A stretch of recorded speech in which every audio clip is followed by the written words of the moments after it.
ఒక పార్టీలో టికెట్ రావాలంటే ఎంతో రిస్క్. పార్టీ కోసం పనిచేయాలి, పైసలు ఖర్చు పెట్టాలి, క్యాడర్ని సంపాదించుకోవాలి, హైకమాండ్ దగ్గర పతారా ఉండాలి, చేతుల పైకం పెట్టుకోవాలి, ఎప్పుడు వార్తలలోనే ఉండాలి. అప్పుడే ఆ లీడర్కి నలుగుట్ల గుర్తింపు ఉంటుంది. ఏళ్ళకేళ్ళు సేవ చేసుకుంటే కానీ అంత ఈజీగా రాదు మరి.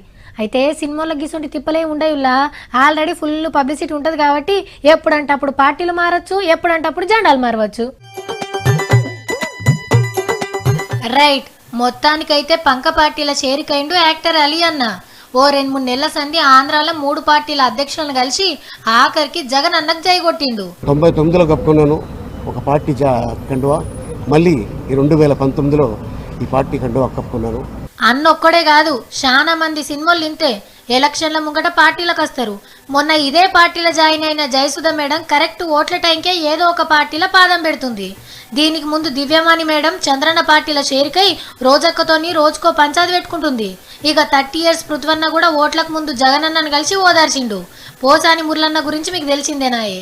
ఎప్పుడు ఓట్ల సప్పుడు వినబడ్డా వేణుమాధవన్న పార్టీ కండు వేసుకొని పంచు డైలాగులతో పబ్లిక్లకు వస్తాడు. అంటే ఓటర్ దేవుళ్ళు గర్నిస్తే ఏంలే, లేకుంటే మళ్ళా కళామ తల్లి దగ్గరికి వెళ్ళిపోతారు. సినిమా భాషలో చెప్పాలంటే పాలిటిక్స్లా గెస్ట్ పాత్రలు చేస్తారన్నట్టు.